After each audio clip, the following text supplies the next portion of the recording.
Hi, and welcome to On the Road with Bobby Halton, and we are live from FDIC 2008, and I'm here with Art Bloomer, and Art is a veteran instructor of FDIC, has been teaching here for about the last 5 years. Yes, sir. And Art and I are going to talk a little bit about his class, One Size Does Not Fit All. We're also going to talk a little bit about search. We're going to talk a little bit about being an instructor at FDIC and what's going on back in New Jersey for Art. So Art, welcome to On the Road with Bobby Halton. Thank you for stopping up here and visiting Thanks for with us. inviting me up.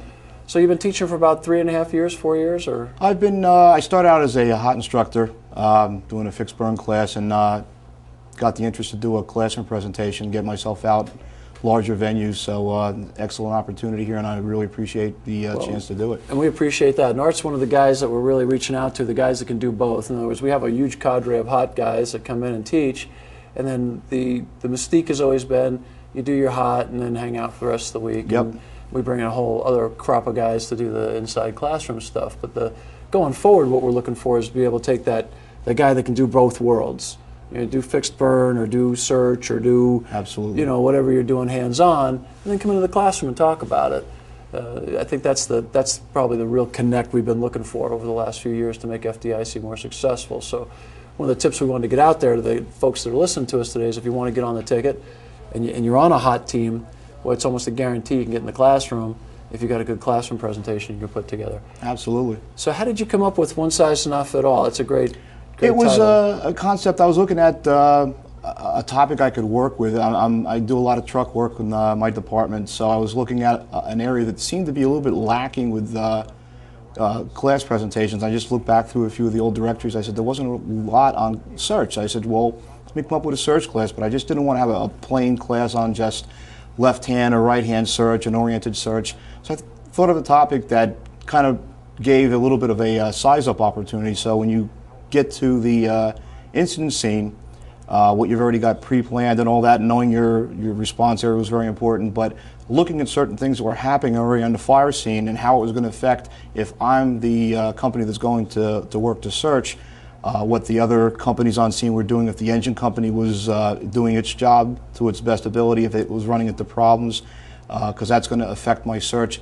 Looking at certain tools might be required for that type of a structure, and just the size of the building, the area we're from, we have a vast array of different sized buildings, from the smallest little wood frame building to monster large warehouses, all different type of building construction, which a lot of the guys try to get the concept across that you do this already in your head. You think about all these things. A guy that's been on the job for a while, veteran firefighter, really has all these things going in his head, but I just wanted to get them to think you're actually doing this and maybe spend a little more time on the fire scene, paying attention to looking at clues that are going to make your search safer, more effective, and to keep yourself out of trouble. That was a big thing. That's the biggest problem is, you know, firefighters constantly getting in trouble doing searches. You're always in it's one of the hardest jobs of doing a fire scene. Well, isn't that one of the reasons why, I guess, when we talk about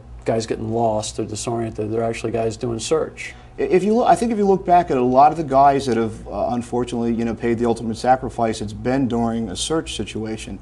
If the building's going to come down, it's going to come down no matter what. If you got a collapse situation, but when you're searching, sometimes you go that little bit too far into the building, especially with today's PPE. You can get in further than you used to years ago, and if I could throw some tools at them just to make the search for them quicker and safer, and to listen to what's going on in the rest of the fire scene, to not get that tunnel vision, you know, just looking for a victim to pop up out of nowhere, that, you know, make that big grab and get outside and get the accolades. So when you're talking about that, and here's the next part of the problem: staffing and search. Staffing Staffing is a huge issue. That's one of the things. My department in particular, we're running 3-man truck companies on a good day. And there's a lot of work to be done. And if you got a flat roof building, you know, we got to get the lid off the building. So that's one of the things. If you don't do that, don't get the engine company in, you're not going to be able to find any viable victims.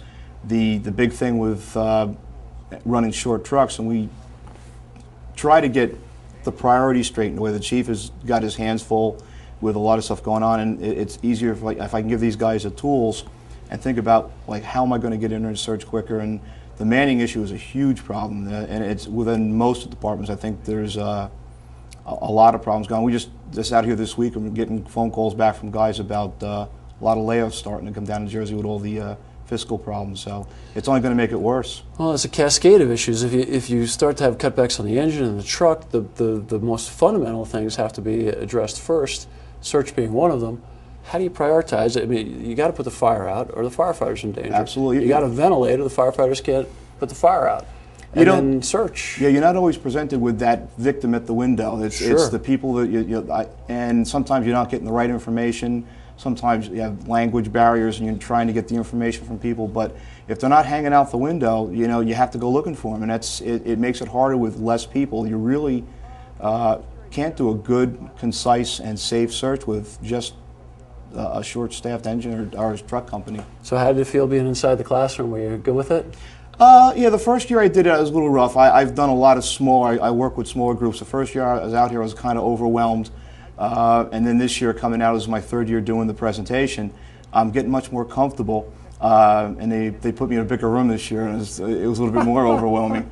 But I like doing it. I like getting out. You don't just picture everybody naked and that's kind of hard to do. But some of the guys that I know, I don't especially in a room with 100 men. Right. Our profession predominantly male. But I'm getting more comfortable at it, and I hope to keep doing it for years to come. I heard great things about the class. The guys were really excited coming out of it. They said it was a really great class. I'm glad they enjoyed it and got something from it. You were always a great hot instructor, and we're glad you're still sticking with fire engineering and supporting the fire engineering team. What did you think of the overall conference this year? It only gets better every year. Every time I come out here, the level of information is always seeming to getting better and better. There's a lot of good variety of instructors. You can't beat the amount of different diversity you have out here from all over the country and all over the world. The information coming in, it's phenomenal. I love coming out here. I mean, I get as much as I'm able to give out here, I get as much and sometimes more from just the networking and getting to talk to people and listen to their presentations and classes. Well, we appreciate having guys with your experience come down and help us and support us like you do all year long, but in particular when Art's writes regularly and is always there for fire engineering. We love having you. I got a few more in the can, so I'm with the articles, so hopefully they'll pan out well and just absolutely share the information. That's what's important. Get them to us. This is Art Bloomer. I'm Bobby Halton, and we're on the road. You be careful out there.